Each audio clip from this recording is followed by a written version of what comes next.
capítulo 8 do Evangelho segundo Mateus. Jesus purifica o imundo. Quando ele desceu do monte, grandes multidões o seguiram. E eis que um leproso, tendo se aproximado, adorou de joelhos e clamou: Senhor, se é da tua vontade, podes purificar-me. Então Jesus estendendo a mão, tocou-lhe dizendo: Eu quero ser limpo. E no mesmo instante ele ficou purificado da lepra. Em seguida disse-lhe Jesus: Veja, que não digais isto a ninguém, mas segue, mostra teu corpo ao sacerdote e faze a oferta que Moisés ordenou para que sirva de testemunho. Entrando Jesus em Cafarnaum, dirigiu-se a ele um centurião, suplicando: Senhor, meu servo está em casa, paralítico e sofrendo horrível tormento. Então Jesus lhe disse: Eu irei curá-lo. Ao que respondeu o centurião: Senhor, não sou digno de receber-te sob o meu teto, mas dize apenas uma palavra, e o meu servo será curado. Porque eu também sou homem debaixo de autoridade e tenho soldados às minhas ordens. Digo a um: vai, e ele vai, e a outro: vem, e ele vem. Ordeno a meu servo: faze isto, e ele o faz. Ao ouvir isso, Jesus maravilhou-se e disse aos que o seguiam: Com toda certeza vos afirmo que nem mesmo em Israel encontrei alguém com tão grande fé. Digo-vos que muitos virão do Oriente e do Ocidente e tomarão lugares à mesa com Abraão, Isaque e Jacó no reino dos céus.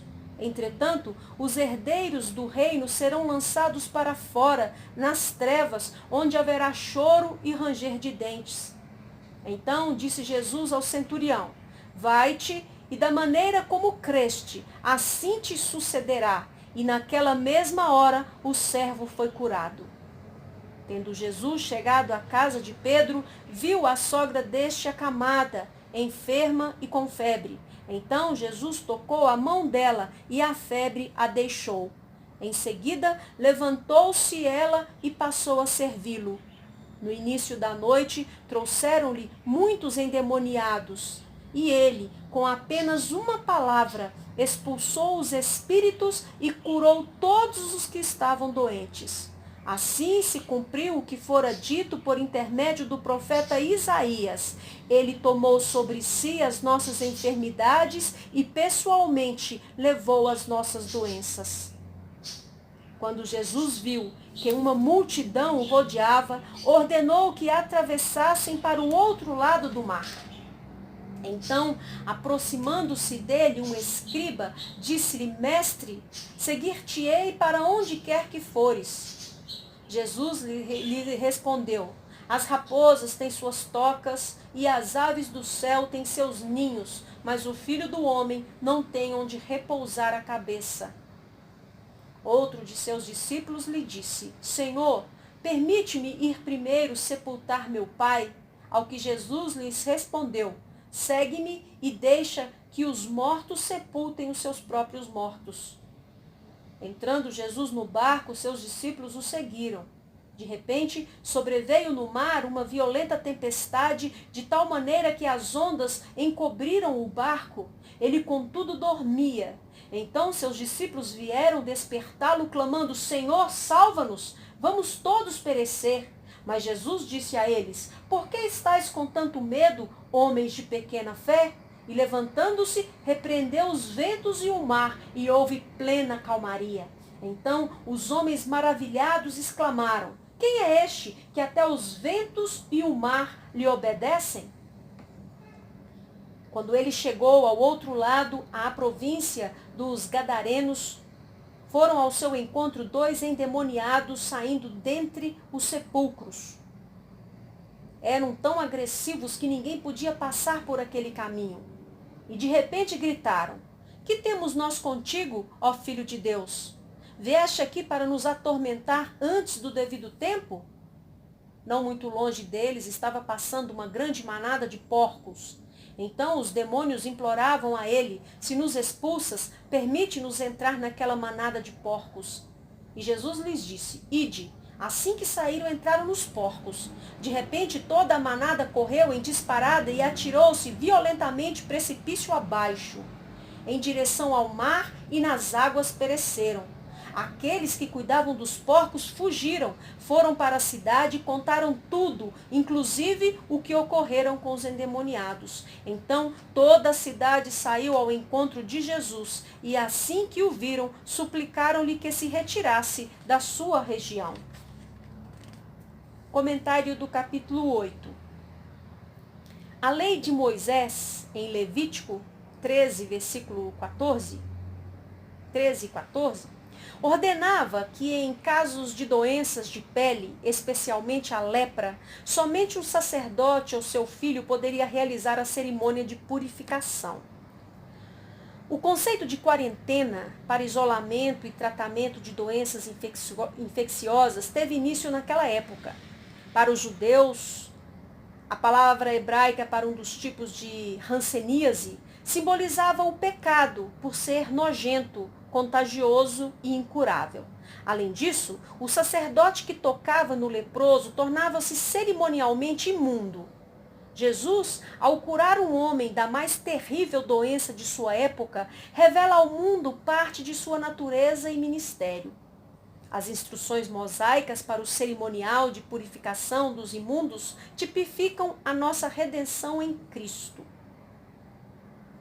A centúria era uma divisão do exército romano, formada por 100 homens e comandada por um centurião.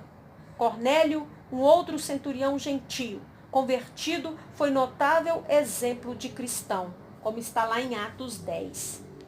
A tradição rabínica considerava o judaísmo como uma garantia herdada e absoluta de entrada no reino de Deus, e por isso também se dizia filhos do reino, como Isaías 41:8. Embora os judeus sejam de fato o povo escolhido, Jesus está comemorando a entrada dos gentios, todos que não são judeus, no reino do Pai, como verdadeiros filhos. Jesus demonstra seu lado humano ao ficar admirado, surpreso com a fé e compreensão que aquele homem não judeu demonstrou ter acerca do seu poder e autoridade divina. Aproveita o evento para proclamar a salvação para todos os povos e raças, ao mesmo tempo em que adverte duramente aos judeus quanto ao fato de que a herança da vida eterna e do reino está em crer em Deus e na aceitação de seu Filho que veio ao mundo para salvar todos os seus. De agora em diante, a humanidade não seria mais dividida entre judeus e gentios, os próximos e os distantes de Deus, mas sim entre crentes e descrentes. O padrão de reconhecimento da herança não repousa mais sobre a nacionalidade ou linhagem judaica, mas numa fé sincera e absoluta no Senhor. Por isso, acontecerá que do Oriente e do Ocidente, de todo o mundo, virão gentios para o reino, e terão o direito de se assentar ao lado dos grandes pais da fé, pois aceitaram a graça da salvação, como está em Efésios 2, versículo 8. Jesus conclui duramente que muitos judeus, herdeiros do reino, sacerdotes ou filhos do reino, tornaram-se filhos da desobediência, piores dos que os pagãos e gentios, razão pela qual serão expulsos para o reino dos mortos, Sheol em hebraico e Hades em grego, onde haverá tanto remorso e tristeza que se ouvirá o som do bater dos queixos das pessoas aterrorizadas.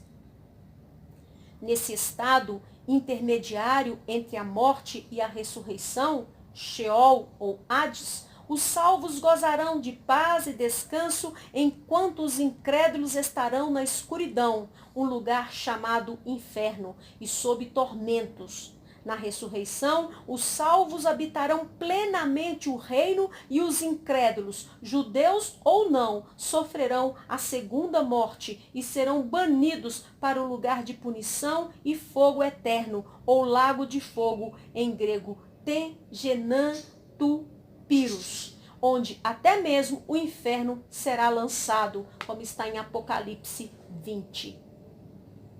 Ao contrário do que alguns céticos e críticos afirmam, Jesus não andava com o Antigo Testamento nas mãos procurando cumprir profecias, mas a cada instante um evento admirável ocorria e seus discípulos e todos os que conheciam a lei e os profetas testemunhavam na pessoa de Jesus o cumprimento de várias profecias messiânicas do Antigo Testamento. Tudo isso diante dos olhos atônitos de todos.